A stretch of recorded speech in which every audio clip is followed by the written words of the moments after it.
Did somebody say overtime hockey? How about 5 overtime hockeys? Either way, inject it right into our veins. We continue our playoff hockey talk, and our guest, Audra Martin, weighs in on covering the Twins and the Wild in July. Episode 35 starts right now.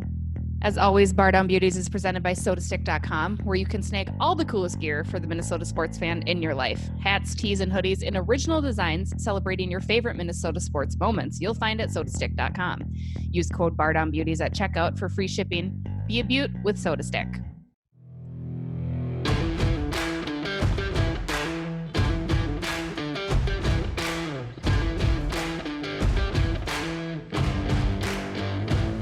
Hello, everybody. We back for episode 35. Got more hockey to talk about, not wild hockey. Sorry, guys. We're over that, though, right? We've moved on. No, Bessie, we're not. we are. We're forging forward. We have to be. One foot at a time. Let's go. We do have one wild note. Kirill Kaprizov is here in Minnesota, getting to know the lay of the land, the lay of the state of hockey, land of 10,000 lakes. Insert cliche here as you'd like. So that's exciting. He exists. He's real, and he's here. So yay. I just want to say, when the Wild released that video on Twitter of Dean picking him up from the airport, I was like, I love this man so much. Like, I want nothing but the best for him. He is so precious. Like, please, nobody hurt him. Please, like, I want nothing but success for him. It was one of those things that, like, I don't know, just after so long, like, we got to the point where, okay, he's ready to sign. And then we get to the point where it's like, all right, he's signing, and then he's arriving and, like, getting the visa sorted out. And, like, finally he's here. And it was so fun to see that video come through of him arriving at the airport. And I tweeted this out, so I'm sure most people who listen to us already saw this, but we were eating dinner that night, and my dad is like, so Kaprizov is finally here.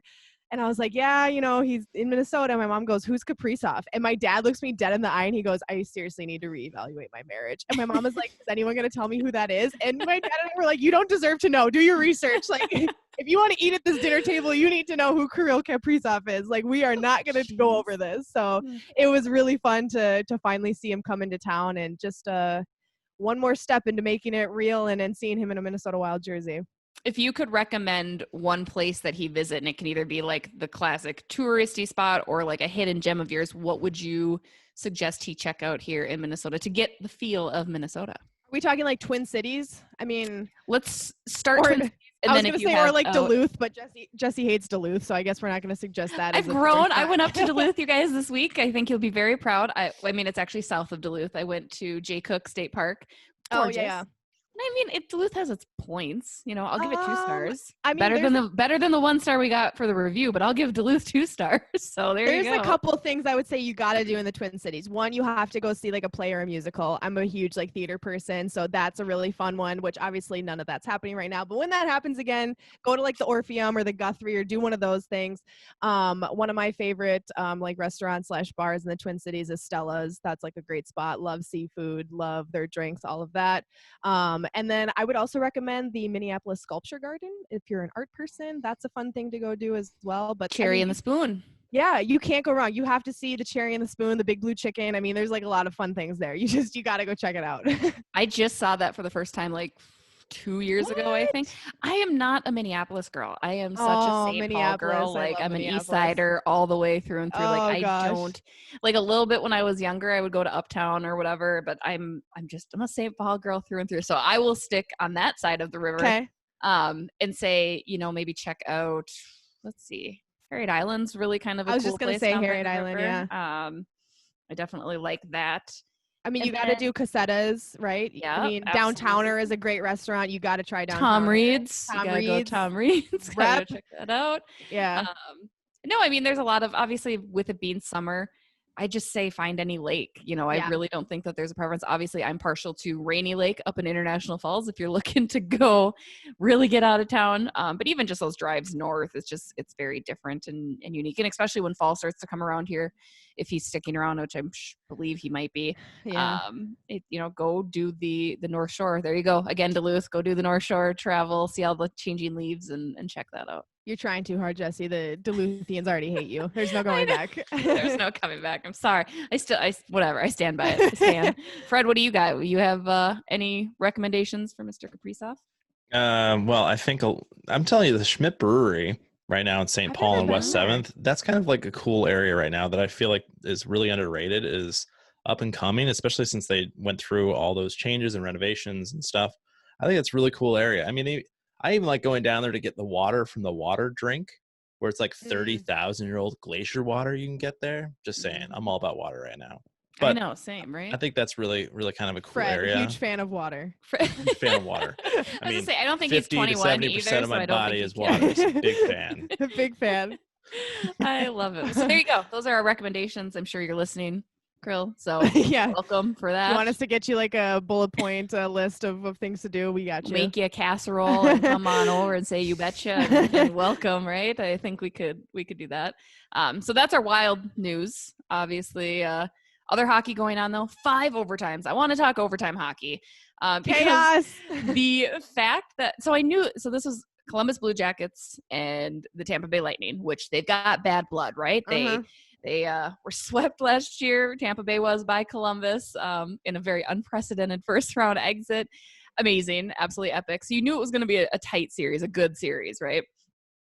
I didn't think it'd go to 5 overtimes. And the fact that they played so freaking hard in each overtime, like those guys are just machines. I mean, you have Seth Jones for Columbus playing 60 minutes. I mean, this is 2.5 games, and this was just night 1, game 1 of the day. I mean, you're postponing games, for crying out loud, because this game went so long. Alexis, you're here for the overtime. You're here for torts, but you're here for the overtime. I'm here for the chaos. I'm here for John Tortorella. John Tortorella said in a quote like a year or 2 ago that he hates like the shootouts and he just wants to play hockey until somebody dies. And that is my motto. Like, just give me every overtime you can. I don't care if we're playing for 4 days straight. I don't care if guys are crawling by the end of the game. Like, I just want as much hockey as I can get. I just think it's fun to watch because it's such a test of the endurance and the ability of these players. It's like you said, they played 2.5 hockey games in a row. Like, that's what that equals out to. So the fact that they were, and I saw a lot of people saying this, and I agree wholeheartedly, that game had so much energy, even in overtime period number 4, even in overtime period number 5. I mean, we were getting some back and forth hockey. Teams were getting opportunities. I mean, sure, you could playoff see hockey. It was playoff hockey, yeah. Hockey. And I mean, you could see the fatigue in between whistles, and you could, when they went to shots on the bench, I mean, you could tell the guys were tired, but it didn't always look like that when they jumped on the ice and were making plays and getting opportunities and stuff. So I absolutely loved it. The game started at 3:00, and I watched like the beginning of it, and then I had to run to the store quick, so I went and did that. By the time I got back, it was like around dinner time, and my dad was like, "Oh, overtime number 2 is just about to start." I was like, "Great, we get to watch a period of overtime hockey." Yeah. Well, 4 hours later, we're in overtime period number 5, and I'm like, it's like 9:30, and I was like, okay, I wasn't expecting to be watching a 6-hour-long hockey game, but here we are. No, and again, I think it's crazy that you literally postponed the game that was following after it, so then you have an early 11 a.m. game or 10 a.m. our time. But yeah, I would agree with you on the overtime. I know people were like, "Oh, this is a shootout, maybe." Like, yeah, not in the playoffs. I think on a regular season game, I don't hate the idea of a shootout, but that's mostly selfishly because I want to go home. Work related, on a Tuesday night. I don't want to be there until 3 a.m. writing a story, especially when I have to file at the buzzer and all of that entails. But playoff hockey or any tournament, frankly, you go until you score. And I wouldn't have hated, obviously you have to be cognizant of the safety of the players, right? And the health of the players. So I'm curious to see what the final bottom line is for the NHL as far as being like, hey, we got to stop. We got to go, tomorrow morning instead and pick it up and, what that looks like. I mean, I would say 10, draw the line at 10 overtimes, which just sounds insane. But what about like throwing in 3v3? Like third overtime, feel like finally, I have opinions on this. I have opinions. Go 3v3. Oh God, are we gonna let her go? Okay, sure. Go. No, listen, here's how I feel. 3v3 overtime is the bane of my existence because the Wild are never good at it, and I hate watching it. But no, that's not the NHL's fault. No, I know it's. I mean, the Wild aren't good at overtime. Fault. Period. As you can clearly see. So it just got worse when they made it 3v3. But here's my thoughts on it. I mean, obviously, if you're a hockey fan, you love overtime hockey. I don't think there's anyone who dislikes watching overtime hockey, especially in the playoffs. It doesn't get any better than that. It's so much fun to watch, so exciting. I am not a fan of the shootout, even in the regular season. I don't like shootouts. I don't like that games are decided by shootouts. They can be fun to watch in the sense that you'll sometimes see a really awesome save or a really cool shot, or, you know, when like Mikko Koivun his thousandth game won in the shootout, like that was an exciting moment because he did the classic Mikko move. But I'm not a fan of games ending in a shootout fashion. And I understand that in the regular season, you can't have games going for 5 overtimes because you've got guys on an 82 game schedule. It's a grind. You can't be having game after game go to think about how many, I don't know what the statistics are, but just look at how many games go to a shootout on average in a season over the course of all these teams playing 82 games. Right. You'd have a lot of games going into more than one overtime if you eliminated the shootout. Because you're guaranteed that point too, right? Exactly. And so, I mean, I think, you run the risk, I believe, if you were to go more overtimes, yes, of guys quitting anyway, yes, right? Like, I don't care, we got 1 point, whatever, let it be. So I think the shootout just kind of expedites that, not to say give up, but kind of that give up mentality, right? Like, okay, well, now we're going to go into a shootout. Because the shootout can go for a while. I mean, you can have round after a round. And I think I like shootouts in the respect that you get to see the skill on display, right? I mean, you see a goalie make a really epic save, or you see a really fancy move. I personally have always been a fan of the Brian Rolston just straight up slap shot, baby. Hit him with it. Like, wind up at the circle. Let it rip. It's kind of a dick move, right? Like, no, it's so disrespectful, and that's why I love it. It's like, you were going to watch me take this slap shot, and you're probably not going to be able to stop it. And I'm going to take the slap shot, and there's nothing you can do about it. Every time. I think shootouts take away the team aspect of hockey, and that's my big gripe with it, is that hockey is such a team sport. I love, watching plays develop and watching, players, team up to make things happen. And then you get to the shootout, and it's just this 1v1 kind of aspect, and you could have one really talented player on the team and have that guy win it for you in the shootout. And I think it takes a lot of that away. And I love watching shootouts in like the All-Star weekend and stuff like that. Like, there are fun shootouts and whatnot. I just don't like it being a deciding factor, but I also don't know how I'd feel about going back to just having ties. I don't think I'd like that either. So it's like, you have to have, I know I have to have one or the other. I'd probably rather have a shootout than a tie. But yeah. As Julie the Cat Gaffney said, a tie is like kissing your brother. That is so true. Life lessons from Mighty Ducks. Yeah. Thank you. Great quote. I hate ties. I do. I think it's pointless. Like, okay. I mean, you just worked for 60 minutes for what, right? Yeah. Like, it just kind of seems like you're not getting enough. And I like having a winner and a loser. Yeah, sometimes you're a loser, and that's fine. That's okay. Like, we don't all get participation trophies, I would never want shootouts in the playoffs though. Like, if that happens, we will have issues. There will be angry emails sent. Yeah, absolutely. No, I agree. And that's what was amazing. Like, God, I would kill for exciting hockey for that many periods, right? Oh, yeah. I mean, it was so much fun to watch, and you can see the passion and everything there. Any other series that you've been catching? I've been slacking a little bit this week, guys. I've been trying to get outside more, so I don't know that I've watched as much hockey as I did in the past 2 weeks, but I've watched a fair amount of the Vegas and Blackhawks series. I still think that Vegas is going to sweep the Hawks. I don't know. Looking at that Hawks and Vegas series, I just don't like the way the Hawks look. And anyone who knows me for any part of my life knows that I am like an anti-Hawks fan. Like, I do not want them to have any success ever. But I just looking at it unbiasedly, I really don't think the Hawks stand a chance in that series. And I know a lot of people picked Vegas to either make it to the finals and or win the finals. So Jesse included, and now Audra, who you will hear her pick coming up in the interview there. But yeah, I think Vegas is way too good compared to Chicago. So that one I've watched quite a bit of, which is funny because those have always been the latest games. But that's when I'm getting home from work. I'm like, 10 o'clock, time to get ready for first period of the Vegas and Blackhawks game. So that one's been fun to watch. I watched Vegas a little is bit exploiting all of the terrible that Chicago is. Like, yeah. That's the Chicago team that I kind of expected, and Vegas is just taking all of that and being like, nope, yep, see you later. I watched the a little bit of the Colorado and Arizona series. My dad, for some reason, wants Arizona to do well, and I don't know why, but I'm not happy about it. So, but I'd rather have them win than Colorado. So, yeah, it's that's the tough thing is there's so much hockey going on at all times of the day. I'm like, I can only watch so much. Like I'm trying so hard, and even like at work, we have the games on the TVs at work, and I'm just like, oh my gosh, like I can't. I keep getting yelled at by my managers for watching hockey, and I'm like, listen, like that's my one true love. Like waitressing, hashtag get Alexis out of waitressing is my second job. So but you're a waitress extraordinaire. Waitress extraordinaire, yes. Our friend Locked on Wild again. Before we do take a break here, I want to give a shout out to Wines and Lines and Locked on Wild for having us on. We had a blast, a little bit too much fun probably on the Wines and Lines one where I mean, I feel like I was okay. Jesse, you the mom got out of the cage and I Jesse was able had to a good time. Wine and I don't know if we'd call it that, but thanks to those guys for having us on and giving the Buttes some love. So that was definitely very appreciative. And one more kind of topic I wanted to talk about too was future of college hockey. I'd like to delve into this more in a future episode and maybe get some when we have a guest that can talk a little bit about it with us. Pat Micheletti, you're on call here, sir. What would that be? Appearance number 5 on the Bardown Beauties? What's his average? We've only had 35 episodes, and Pat's been on them like for half of them. Gotta love them.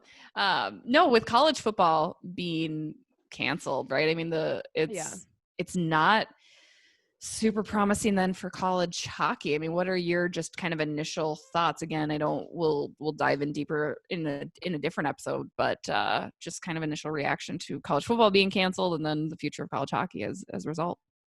First, I just want to say I understand the decision. As sad as it is, as someone who loves sports and wants to see these players develop at that age and all of that, it makes the most sense right now. I mean, they're trying to keep people safe. They don't want to be the one, I said this before, but they don't want to be the one fish swimming out of the stream. You don't want to be the one who sends the whole dominoes down for everybody. So they're playing it safe. And I understand why they did that. But looking at it as a sports perspective and what this means for these players and their futures in these sports, it's problematic because you shut down the pro level. These guys are already at the pro level. They can continue to train, when the games aren't happening, when the season's not happening, because they're already at their peak, or they're not going to play higher than the pros. You're at the pros, right? I guess maybe the Olympics, but I mean that's about as high as you go. These guys and girls who are playing at the college level, it's problematic because it's basically in a way stunting their growth, because you're saying, okay, we're going to shut it down for a season. Well, it might be their last season, or maybe it's their first season, and now all of a sudden they're behind and they're not developing at the same pace that most players in college are. And so it's a little bit concerning when you look at it that way, because I'm wondering what this is going to mean, 2, 3, 4 years down the line when these players are getting ready to move into the NWHL, the NHL, playing overseas, whatever it is that they end up doing. They might be behind, and granted, everyone's going to be behind, because we just might see not as skilled players coming out of college in the next few years here, which is really disappointing. I hope that's not the case, but it does make me think, like, is that going to be something that we end up seeing here because of the fact? And who knows? Is this going to be one season of it being shut down? Is it going to be 2? How is it going to look? Mm-hmm. So yeah, that is something that's weighed on my mind a bit. Is being concerned about the way these players will develop without hockey. I mean, and my concern actually just goes for college hockey as a whole. Again, nothing's been decided. Nothing has been determined. And, I know non-conference games are no longer happening for college hockey, and because you have to limit travel, right? And you have to figure out what's important and when the season starts. So again, more information, I imagine, will come out as we get going. But I got some points though before we move on. Finish my thought. No, you can't finish your thought. I'm going to mansplain right in the you. literally mid-sentence. Fine, go. Frederick. My concern, again, as a whole for college hockey then would be you rely on the college football revenue, right? And those big sports to bring that in, because your programs need that. They need that income. They need that source of revenue. So you have schools that, have maybe a small budget for college hockey, and now they don't have the football bringing it in. And it gets to be very concerning then. Like, what does that look like? I mean, are you going to see more programs fall as a result? And I certainly hope that's not the case. I mean, we've seen tremendous growth in college hockey, not just team wise, where, you've got Long Island now joining in St. Thomas, now joining Division I, but you've seen growth in popularity too. And it's just kind of like, I would hate for this to be, 2 steps forward, but 1 step back, in a sense. And that's my case. Fred, you may speak. The floor is yours. But the whole thing is that the biggest thing that everybody is not talking about and needs to be talking about is that this whole thing is proving that the NCAA is a sham. Because the whole concept of student athlete, like if they would go on and play, it completely blows out the water, the whole concept of a student athlete, because these guys aren't getting paid. So the NCAA can't do a bubble with these people. Yeah. So it's basically blowing up in their face going, well, if we play, then we're proving that all of these people, the whole purpose of the NCAA is a sham. Yeah, really I talked about that with somebody the other day. I don't know who I was talking about it with, but I said, I was like, they can't approach it the same way these the professional leagues are, because you can't. These are students as well. You can't say, oh, you have to quarantine for, I just said, oh, wow, that was really Minnesotan. You can't just say like, you have to quarantine for, 3 months while you're playing your season, because they can't do that. They're students. They have to go to classes. They have to do, other college related activities. And so, yeah, they can't, you're completely right, Fred. They can't go that way. So then your option is, well, either you're going to pay them and make them do that, and then they're not a student athlete, they're just an athlete, or you realize that was the argument for plenty of college football players that said, hey, I'm going to sit the season out, otherwise you're going to pay me, which, this again could be a whole other topic, right? It's a whole other episode when you want to get into paying athletes, but you're making how much money off of them? Why wouldn't you pay them a little bit? And granted, a scholarship, that's a payment in a sort, right? Yeah. Like I paid $80,000 to go to college. Like it's unreal. So, I mean, you are kind of getting paid, but still it's, you're making money off of their likeness. If you've got the EA Sports football games and stuff, like, I mean, you're making money off of these kids that are playing. So I'm definitely pro pay your players, I guess. I support that. It's too big of an argument to say that these kids are just athletes and students, and they're supposed to go and get this degree. But then at the same time, I guarantee you, Kevin Warren with the Big Ten, he has this big equation that he's looking at that's like, okay, if a team gets blown up by COVID, what is actually the financial loss that we're going to earn now versus what's the financial potential loss if there's a big class action lawsuit against us because a bunch of kids got sick and some kids died. Exactly. There's a huge barrier right there of like, what is the potential litigation if we force these guys to play? Yeah, you can. Again, there's a lot of issues. We'll talk more college sports, especially if that's what you guys want to hear about. Let us know what you think about the future of college hockey, or if you want to go in the pay-to-play route, we'd love to hear about that. We'd love to hear about all of it. If you guys could be sure to send us notes, drop a comment on any of our social media channels.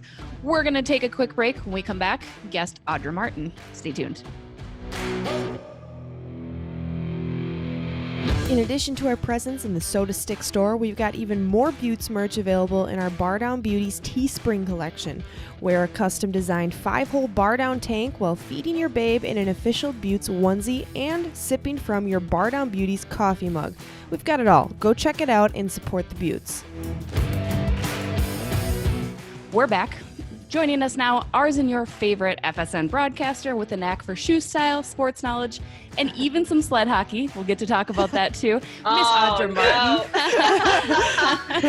Audra, what's going on? How are you? Oh, I'm good. I appreciate the shoe aspect of that introduction to the sled hockey thing. Oh, man, we're gonna go there, aren't we? Roll the clip. Yeah, right? Exactly. How? Yeah, I'm good. I'm good. I'm hanging in there. I'm obviously, like everybody else, bummed that we're not still talking about Minnesota Wild hockey, but it is what it is, I guess, in these crazy days. But you have plenty to keep you busy with the Minnesota Twins. I mean, what was that like to prepare for 2 different sports at the same time? Because obviously they never overlap. Yeah, it was really weird, to be honest. It was, but I will not complain, because I just gone through how many months of being so bored, and then all of a sudden it's just like, oh, here's a million things to do and get ready for at the same time. So yeah, it was interesting. I would find myself prepping for baseball, and then something hockey related would pop in my head. I'd be like, ooh. And so I would switch over to my hockey notebook and start writing something down. And then I would look that up. And then all of a sudden I was like, oh, I just did like an hour of hockey stuff instead of baseball. And I totally forgot what I was doing baseball wise. So very scatterbrained, but it all seemed to work out. You weren't calling like the wrong things that, oh, that's icing, but actually it was a triple or anything like that. during one of the Twins broadcasts the other day, I did, when I was teasing the post-game show, I was like, coming up next on what Twins Live, not Wild Live. Like, I'm actually surprised I haven't done that more throughout the course of my career. I think I've only done it like once or twice where I've said, the Minnesota Twins when I meant the Wild and stuff. But yeah, so knock on wood, it wasn't too terrible. But like, I would much rather, though, be talking about both still at the same time. I don't care if I had to work every day of the week. If I could still talk hockey and baseball simultaneously, I'd take it. Yeah. So what was that? I mean, would you consider yourself a sports fan outside of your job? I mean, was when sports got shut down, we talked a lot about how it was kind of doubly hard because we're sports fans, but we also work in sports. So you're kind of missing two aspects of your life. Did you feel the same way when sports got shut down? Oh my gosh, absolutely. It was never in a million years could I ever have expected that. I mean, I remember that last game against Anaheim. Yes. When we were all, we were all talking just like, man, it's going to be so weird having to do the rest of the season without fans. Like, that's going to suck. I would take that a million times over if it was just not having fans and being able to, finish the rest of the hockey season and have baseball start on time. Again, I just never could have imagined that this all would have happened. But yeah, it was tough. I am one of those people that I will sit and watch every Wild game that I don't work, and I watch Twins games that I'm not working, and I love watching sports in general. I'm a big football fan too, so I'm really hoping that our Sundays aren't going to be disrupted. Yeah, it was tough. I was bored, and I was like falling into this like bout of depression because it was like, the thing I do for a living and one of my biggest passions in life just like poof went into thin air. It was tough. It was really hard. So it's been really nice to have that distraction and and quite frankly, and the paycheck and something to do, back, because it was, those were a long 4.5 months. Yeah. Yeah. How did you keep yourself busy during that time with, again, you're not working, you can't watch any, like what do you do? Just sleeping. Yeah. Right. Yeah. I laugh when you say, how did you keep yourself busy? I think the funniest thing about the whole pandemic aspect for me was like, oh man, I'm going to be so like determined to get all my spring cleaning done. I'm going to do all of these things that I, always say I don't have time for. I'm going to start all these new projects. And then all of a sudden I look back, I'm like, well, I didn't accomplish any of that. What did I do for 4.5 months? No. Did you bake banana bread? That was a big quarantine thing, right? Did you do banana bread? I did it. And that was one thing I said I was going to start doing. I was like, well, I'll just start cooking more because you can't go out to restaurants. And I tried a couple new recipes, but nothing like crazy. I started scrapbooking a lot, which was really fun because it was kind of cool to look back on my first couple of years here in Minnesota and, just trying to pull up old pictures and stuff. So that was kind of fun. It was motivating, and it kind of kept me in a positive mindset of like, okay, fingers crossed, I'll get back to this, and and I'll be able to be back on the field or back in the studio and stuff like that. So did that, played my violin a little bit, hung out on the lake, and just, try to do anything I could to not think about the reality of the situation that we were in, which was tough, but so. Yeah. So I want to talk to you, about violin too. What? Yeah. How did you get started with that? And is that a big passion, hobby for yours?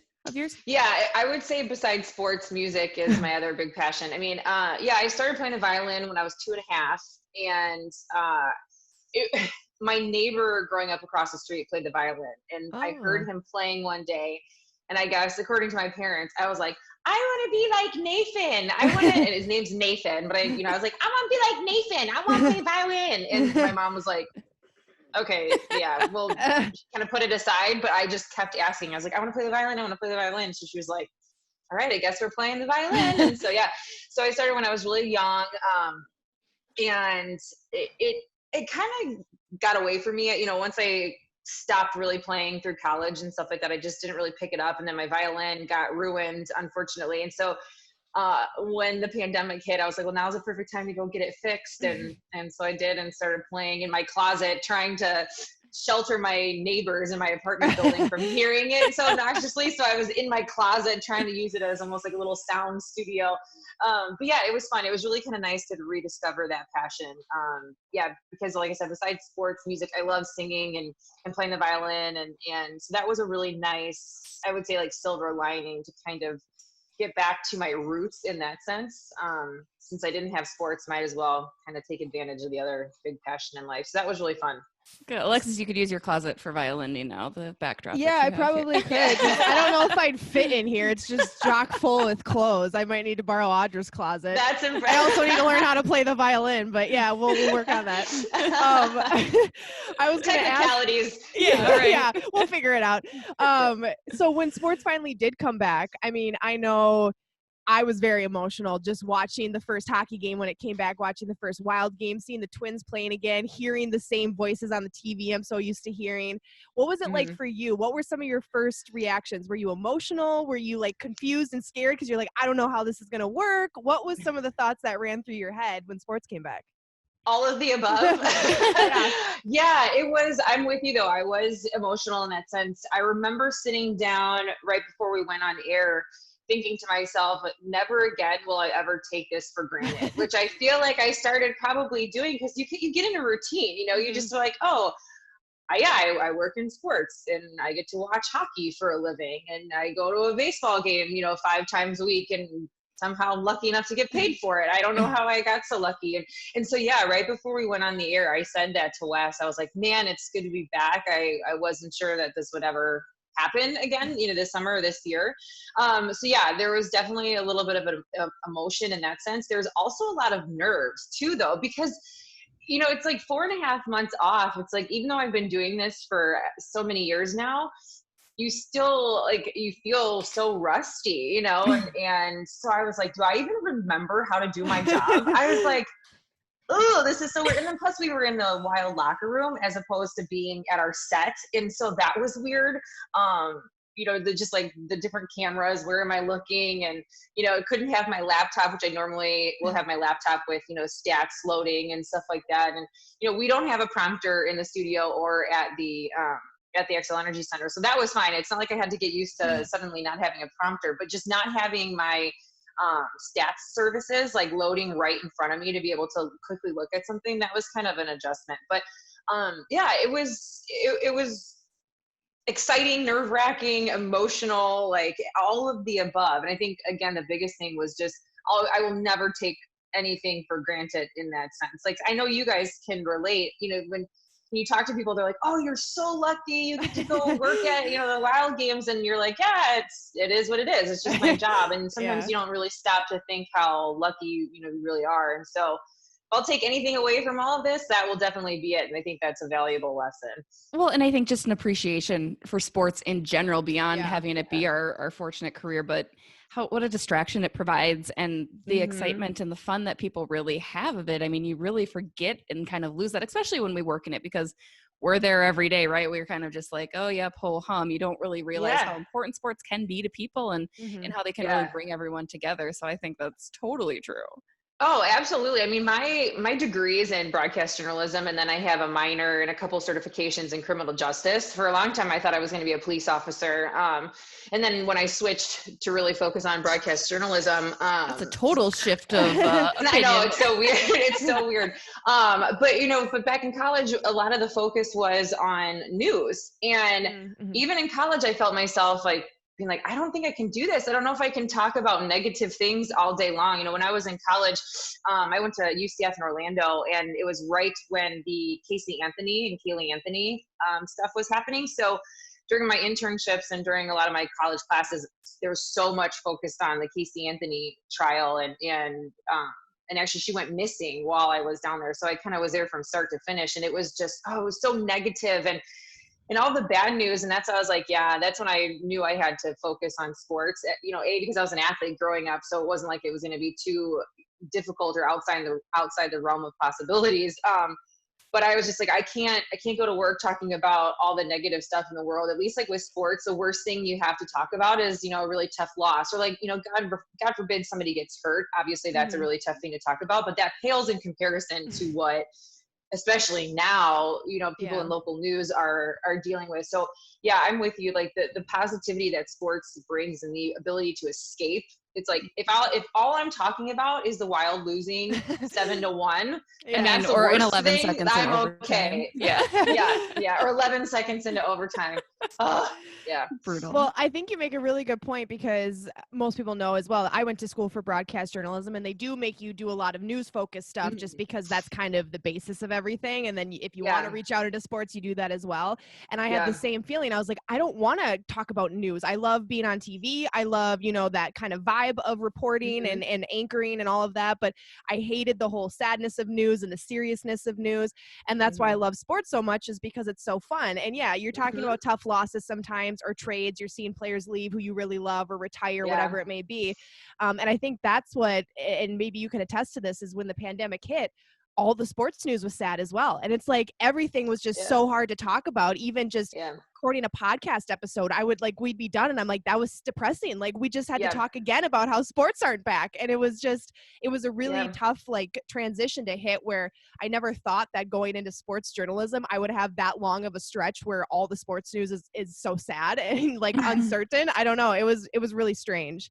Oh, I know. Like I said a little bit ago, never in a million years could I ever have imagined this. And I know everybody around the world can say the same thing. It doesn't matter what career you're in. It's just like, holy cow. Like, never again can we make jokes or say like, oh yeah, when the world ends. Like, well, the world just basically shut down. It may not have ended, but it came pretty close. Yeah. So I guess it's like, you think like, well, now really anything is possible. And again, like, I never take my job for granted ever again. Like, I'm, because I don't know about you guys, like, I'm still nervous about the fact that this could happen again. Who knows when hockey's going to start. We all know what's happening in the baseball side of things. It will be a miracle if they make it through the season without a team getting shut down completely, if not the whole league. So fingers crossed that doesn't happen. Yeah, exactly. I mean, there's still that uncertainty of, okay, so what does next season look like, right? You're looking at December, and okay, is that possible? I know we had chatted with Mikko Koivu a little bit back, and that's making it even harder for him to make that decision, right? Like, do I come back when we don't know what this looks like? So I can't tough. even imagine being in his shoes right now. And that was one that was really tough once the game ended the other night. Seeing Mikko kind of take that long lap after the handshake line. And I was like, I looked over at one of our camera guys, and I was just like, man, I cannot imagine what is going through his head in that moment. Like, what a tough decision to make. And the fact that it really, in a sense, isn't completely his decision, because you don't know what's going to happen. I mean, for all we know, there might not be another hockey season next year, knock on wood. Hopefully that doesn't happen. Don't you say that. Don't put that out there. No. I know. So yeah, I'm crossing fingers, toes, everything. Like, I just can't imagine not having sports again. I hope we never have to go through that ever. You had mentioned too, obviously you were nervous for that first broadcast, right? Because everything was so different. But once the camera started rolling, I mean, did it kind of feel a little bit normal again for you guys? I mean, given the setup's different and everything, but I mean, did you fall right back into it? I mean, from a viewer standpoint, you obviously killed it. Yeah. Thank you. Yeah, it did. What's the phrase? It's like riding a bike. You don't really ever forget. And I think because of how much I missed sports and I missed my job and stuff, that was almost like a motivating factor, that I didn't have to overthink anything. It was like, just be glad to be back, talk about hockey, don't stress too much, because it's always been probably one of my weaknesses in this career, is that I do overanalyze, or sometimes I think too hard about something, or it's like I put a lot of pressure on myself. I did from day one when I started here, because I was, taking over for Jamie Hirsch, and she's incredible. And I know how much she was adored here. She's from here. Here I come from Chicago. I was like, people are automatically going to hate me because I'm from Chicago. But I put this insane amount of pressure on myself to try to live up to Jamie, or like fill her shoes, instead of, making my own path and doing my own way and having my own style. And so That's always been, I think, one of my weaknesses. And so when it came back to hockey starting again, that was kind of my mindset. I was like, you know what? Don't overanalyze. Don't try too hard. Don't put a sane amount of pressure on yourself. Don't be nervous. Like, you know how to do this. And at the end of the day, just be glad that you're back talking about hockey. I was like, even if I have the worst broadcast I've ever had in my entire life, at least I'm back to work talking about hockey. I mean, do you think that's also because you're a female? Like, I know I find that all the time. Like, even in my writing, I'm like, I bite my tongue a little bit before I say something or before I speak up. And I think it's because I put this pressure on me because I'm a woman in a man's world, right? And we talk about it all the time, but it's true. Like, it feels like you need to be better than the guys, right? Because you need to prove that you belong there. Do you think that's a part of it too? Oh, absolutely. And from day one, and I'm sure you guys can attest to this too, like when you are a female working in sports, that pressure is there from day one, because there's always going to be somebody who doesn't believe that females belong in sports. We're talking about sports. It doesn't matter if you played the sport or not. There are people who still just believe that it's a man's world and you're never going to be able to change their minds. So I've been, everybody that's always been, a mentor or any, contacts, and people that I've talked to throughout the industry, they always say you have to work that much harder because somebody is going to try to prove that you don't know what you're talking about. One of my favorite stories was when I was working in Nashville. I did sidelines for the Tennessee Titans. And so we were getting ready for the preseason. And so I was trying to just refresh my memory of what happened the year before. So I had the media guide with me and I was at the airport and my flight was delayed. And so I was like, okay, so I went and kind of just sat by myself, had the media guide, and I'm studying. And this guy comes over and he goes, "Oh, are you a Titans cheerleader?" And I said, "No." And I wasn't insulted. I mean, I was a cheerleader at one point. I was a professional cheerleader. I was actually an ice girl for the Atlanta Thrashers before they moved to Winnipeg. So I wasn't insulted, but I was like, "No, I'm just trying to refresh my memory on what happened last season." And he's like, "Oh, I'll tell you what happened.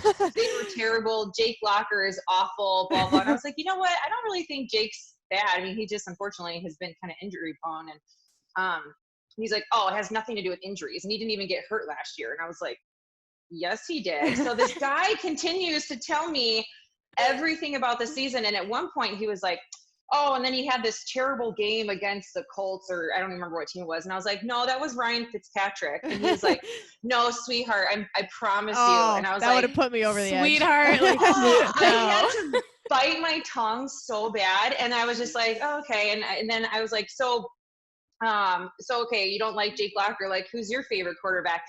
And he goes, "Oh, I love Cam Newton. He's the quarterback for the Charlotte Panthers." And I was like, right. That's when I lost Charlotte it. Panthers, I was my like, favorite team. Yeah, I was like, yeah, no. And then I just was like, this maybe was like not a very nice move, but I just like reached into my purse and I just got my business card out and I handed it to him and I said, "You are incorrect. It was nice talking to you." And he like looked at it and was like, and That's then he a did baller move. Owned, yeah. Yeah, and I just like was like, just, you need to stop talking. And then he did he had his cell phone clipped on his belt and he pretended like it started ringing and he did the whole like, yeah. "Oh, hey, I'm sorry, I got to take this call." And he walked away. I was like, yeah, nice. That is a boss try. move. Like, You have way more self-control than me. I like 2 seconds of that conversation, I would have been like, I literally work for the team. So if you want to have this conversation, we can have this conversation. But it was another one of those reminders. It's like, there's going to be people who are always going to undermine you as a female in this industry. And so, but yeah, I mean, and luckily for me, like the guys that I work with at Fox are so great. It's like, there's been a couple times where I'm like, "Wes, this might be a dumb question." And if Wes will be like, "That's not a dumb question at all," I'm like, "Oh, thank God." Woo! Dodged that bullet. Yeah. I love it. But yes, it's part of the gig, as you both know, but it is what it is. And it's motivation to just never get complacent and make sure that you're prepared and ready to go every single day. I mean, obviously we know our sports, right? Yeah. But you also know style. I have to compliment your shoe game because we obviously got to see your gorgeous shoes during the broadcast this year because it was a totally different setup. I mean, do you feel, again, there's pressure there, right? To always look a certain way and make sure you are dressed to the nines. I mean, how do you handle some of that being on TV? Yeah, it's trust me, if I could go to work with my hair in a ponytail and wearing pajama pants every single day, I totally would. Yeah, We could start it's that movement. I support that. I know, Yeah. I really should. We'll just make that a trend. Yeah. Yeah, it's tough. You have to think about things. I learned that lesson in Nashville too. I got an email from a woman. She was like, "Hi, Audra." She's like, "I'm hoping you can help me out." She's like, "I love that tan and black dress you wear all the time. Can you tell me where to get it?" And I was like, "That's nice." She's complimenting me, but she said all the time, and I was like, "Oh gosh, I wear. Do I wear that dress too often?" Yeah, and so you do have to think about that stuff. And unfortunately, there are people who are going to criticize everything, and it stinks because nobody criticizes what the guys wear, like. And that's another one of my favorite stories. I will never forget. I was working in the studio. It was a Wild and Red Wings game, and I was wearing this dress. And I'm being very honest. It was a very high neckline, capped sleeves, so not short sleeves, but little capped sleeves. Mm-hmm. And it was long down to my knees. And this woman on Twitter tweets at me and says, "Wow, Audra Martin's dress is like Duncan Keith's suspension, #not enough." And I was like, because that was when Duncan Keith, remember when he Yeah. basically tried to kill Charlie Coyle a couple years ago. And so it was like #not enough. And I responded and I said, "I'm really sorry. Like, what's wrong with my dress? I'm completely covered." And she's like, "Well, you're right, but it's pink and there's no room for hot pink in hockey." And I said, "Okay." I was like, "It's actually like more red," or I said something about it being red, and she's like, "Well, we're playing Detroit. You shouldn't wear red. It's their color." And I was like, "Well, it's also one of Minnesota's colors." Like, I was so confused, Lord. And then like a couple weeks later after that, one of her friends that had like chimed in on this thread sent something to me on Twitter. And so I just DM'd her and I said, "I'm really sorry. Like, what is it about me that you hate so much? Like, I'm all open for constructive criticism. I know I'm not Jamie. I know you love her, but like, what is it that you hate about me so much?" And she's like, "You know what? You're right. I probably have been really mean and unnecessarily critical." She's like, "One thing I really think that you need to work on is you need to start wearing more earth tones. You wear too much black and brown." And I was like, "So you don't like me because I wear too much black?" And she's like, "Yeah, you need to start wearing like pinks and purples." And I was like, "Well, your friend the other day told me I need to stop wearing pink. So now I clearly can't win." And that it bothers me. It's like, that's another female saying this. Like, we should be uplifting women in this industry, not criticizing what we wear. And it's like, if that's the reason you don't like me, then that's a you problem. Like, you can not like how I host the show, or you can not like my style of delivery when I'm speaking, but don't dislike me because of my style, my choice of wardrobe. That should have nothing to do with my credibility, or what I bring to the table for the broadcast. But so Audra, I don't know if you'll remember this, but when I interned at FSN, you told me that story at the XL Energy Center cafeteria before a Wild game one day. The media, dining. The cafeteria, the media dining is the word I was looking for. It's basically a cafeteria. Basically. You told me that story, and that was like, oh my gosh, like 4 years ago now. And I still think about that story all the time. Like, I got a lot of great stories from you guys at FSN, between you and Anthony and Greenlay and, just Marnie and all the people that I shadowed and sat alongside during games. And you were a spectacular intern, I will say. Thanks. But I remember that story because it stuck out to me as just one of the most ridiculous things I had ever heard. I'm like, it made me realize that there, like what you said, there are going to be people who dislike you no matter what you do. That's going to have nothing to do with the way that you understand sports, talk about sports, write about sports, whatever it may be. And it's just, as sad as it is, at least right now in history, it's something that comes along with the job. And the best way to get over it is to just ignore it, because those people aren't going to change their opinion. You even went out of your way to message this woman privately and say, "Hey, is there something I can do better to make you happy?" And still she's got some kind of ridiculous response. So it's a sad thing about being a woman in sports, but I admire, people like you who can take either the high road or truly try to reason with some of these people and be like, "I will make a change if it's something reasonable," but it's usually not, as we all know. Well, and I think it's absolutely. I think it's like far and few between, right? Like the majority of comments that I've always heard, and Audra, you can maybe attest this too, is always very positive. Like people seem to be very nice, but it's like those mean comments that just stick with you forever. Like you said, you still vividly remember this interaction, right? And it's like, that's what sticks with me. I could have 100 other people saying, yep, you're doing a great job, or you look fabulous, whatever. But I don't want the one person to like, and they won't ever ruin it for you, right? Like you're still here, you're still doing your thing. But I mean, it's kind of funny how that really just really sticks with you, and that just your words can hurt, guys. It does. That's one of the things whenever I talk to young broadcast majors, like I will, when I can, jump on Zoom calls to talk to students back at UCF with one of my professors that I still keep in touch with, or like Alexis, if I'm talking to interns or anything, that is one thing that I always say. It's like, it is so hard for some reason, exactly what you said, Jesse. You can get a million nice tweets and say like that, oh, you crushed that, or great job tonight. But the one person who said, you're terrible, whatever, is the one that will stick with you. And it will far outweigh, for some reason, the positive ones. And it should be the total opposite. You should take, you should put way more weight on the positive ones than the negative ones. And everybody has their own approach in this industry with how to deal with the negativity. I have always been a kind of kill them with kindness type thing. If somebody's going to say something negative to me, like sometimes, yes, I would love to like snap back at them and like insult their picture or something like that. Yeah. Or like that. Yeah. But most of the time I find even if I just respond like, oh, I'm really sorry that you feel that way, I'll work on that. Or, thanks for watching. A lot of times people will all of a sudden be like, oh, I'm sorry, I was being overly critical. I'm sorry, I had a bad day. And it's like, everybody has bad days, but not everybody goes onto Twitter just to rip somebody and put them down. Like, again, that's a you problem. You might want to work on that. Like, I don't know, there was another one that jumps out. Yeah, same thing. Somebody, like, some girl was like super nasty to me, and I just was like, oh, well, I'm really sorry you feel that way, but I appreciate you watching, blah, blah. And then she messaged me and she was like, yeah, I'm really sorry. Like, I do think you do a good job. I just miss Jamie Hirsch. And I was like, I understand. And then 2 days later, she tweets me. She's like, at the gym, just watching my girl Audra crush it on the pregame show. I was like, wait, we're girls now? Like, no. All right, I guess we're friends now. But no, I mean, it is what it is. You can't, like, what's the term? You can't fix stupid.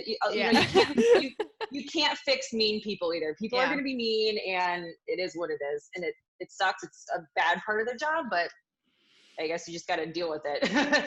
So like we talked about, we, despite what some people may think, we do know a lot about sports. So I want to circle back to that last Wild game of the season here, because I need to know kind of what your feelings were when that game ended, because I know for me, that was so working for the Wild Radio Network, game 4 was the only game they had me come in and work, just because my job of interviewing players is obviously not needed right now, but they had me come in for game 4.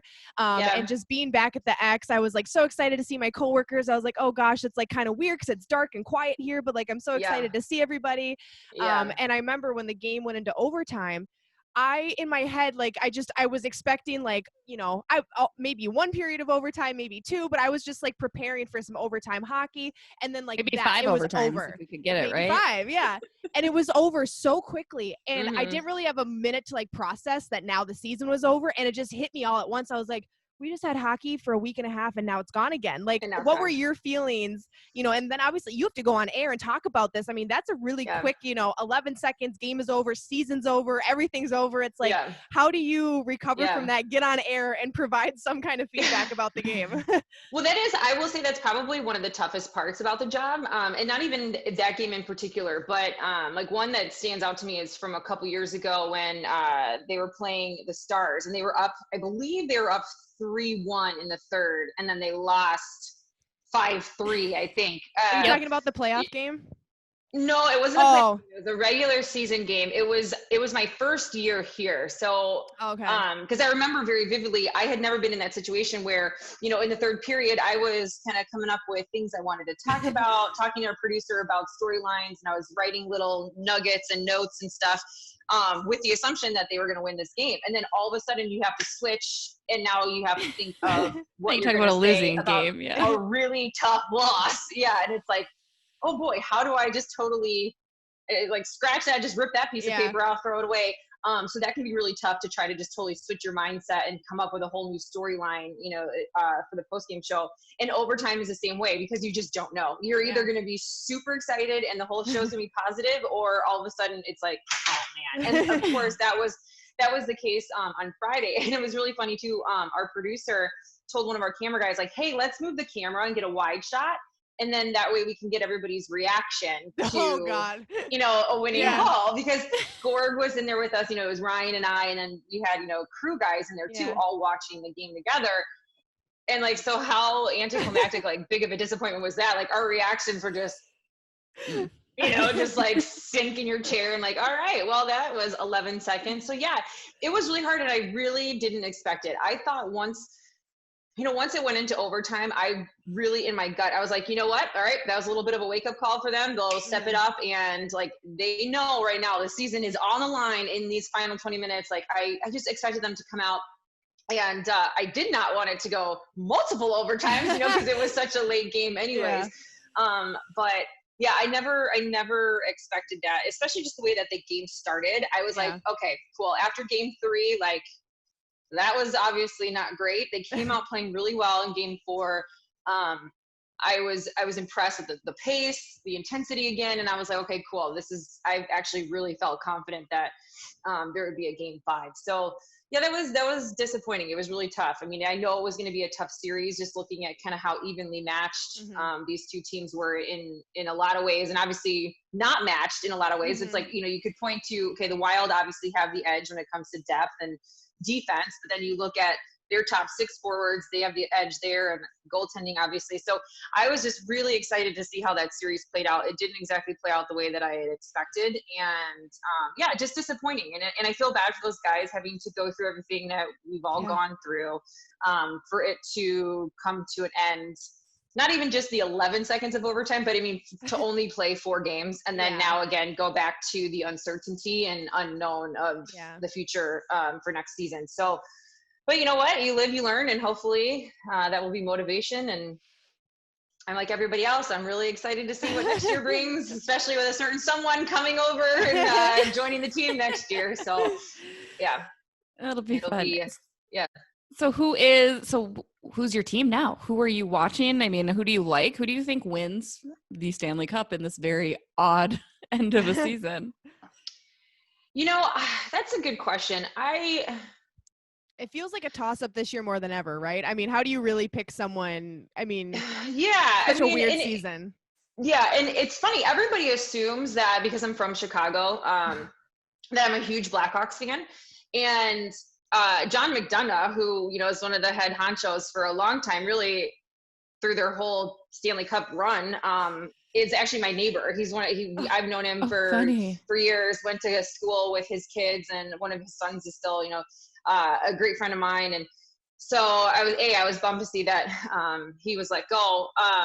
But everybody assumes that I'm this huge Blackhawks fan, and it's not really the case. Like I watched them, but I was also growing up in the time where they thought it was a good idea to black out games when they were playing at home. They wanted everybody to come down and see games, and plus nobody in my family likes sports, so trying to watch a hockey game, was a fight for TV time.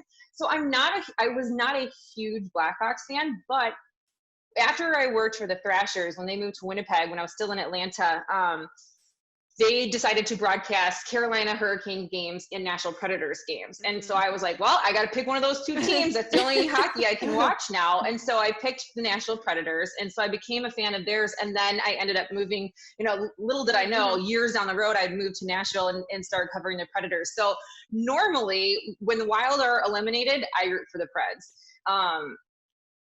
So now this year, I'm like, choice of teams this year. So who do I pick? Like, I don't know. That's a good question. I hadn't really thought about it. To me, it's just like, I just like watching good hockey. Yeah. And so I could sit there and watch hockey and have nothing to do with any team, and I will just sit there. It's like football. I'm the same way on Sundays. I can watch football all day. I don't care about who it is that's playing. I just want to watch good games. So I don't know. That's a good question. I'll have to get back to you. I guess I could care less. You can jump on the bandwagon of one of ours. Jessie is rooting for the Flyers. She's a Gritty fan. No, I'm rooting for the Vegas Golden Knights. Oh, the Golden Knights. Sorry. Fred is coming from the West this year. Fred's a St. Louis fan, so he's rooting for the Blues to get the back-to-back cup, and I'm rooting for I won't go there. I can't. There's something Neither about can me St. and Louis. Jessie. I'm sorry, Fred. And then I'm rooting for the Blue Jackets because I love John Tortorella. So you can jump on one of our bandwagons if you want. You can create your own path and circle back. Yeah. I think if you would have asked me a couple months ago, if I knew like the Wild were going to be gone in Nashville, I probably would have picked Boston just because like the season that they were having and stuff. But now, I mean, when they came back and just how terrible they were playing in the round robin, I was like, well, I don't know about that anymore. So yeah, Jessie, I might be with you. Maybe I'll start rooting for Vegas. Why not? Who can knock a new team in the league? There we go. A couple years. I mean, they've made the runs. They're very capable of doing. They got that. a good team. Yeah. I mean, their first year in the league was one of the cooler things I've ever seen, and then especially everything that happened in Vegas. I mean, that was a storyline that I think I'll look back on years down the road. Like that was a pretty awesome thing to see. So yeah, Jessie, I'm gonna go with you. I'm gonna vote for Vegas. I like it. You heard it here first, folks. Well, perfect. Well, we'll let you get going again, Audra. Thank you so much for joining us. We look forward to watching. Thank you guys so much. Yeah. Your podcast is awesome. Congratulations on the success. I was seeing that like episode 35. It's great. I know. It's awesome. It's weird. Crazy. It's awesome to see women excelling and kicking. Am I allowed to say kicking butt? Yes. I would say the other thing, but kicking what in the sports industry. So keep up the good work, both of you. And honestly, thanks again for having me. No problem. Again, that's Audra Martin. We're going to take a quick break. We'll be right back. Hey everybody, this is producer Fred. First off, thank you very much to everybody that went out and rated Bardown Beauties on all of your podcast platforms. We really, really appreciate it. Now, let's tell everybody you know. Let's tell your friends. Let's tell your mom. Let's tell your grandma. Let's tell your hockey coach. Let's grow Bardown Beauties podcast. Thanks again to Miss Audra. God, I love her. She's just so great. She's super fun. I'm hoping we can grab drinks soon. Chat. I know we didn't get to talk about the sled hockey. She'll be sure to share that story with us. That clip is somewhere. We will find the clip. Find the clip. So for background reference, Audra was at the Hendrickson Foundation with us, and she's been doing this for a couple of years, and she competes in a intermission sled hockey race. And it didn't go so well for Miss Audra. Again, we still love her though. It's great.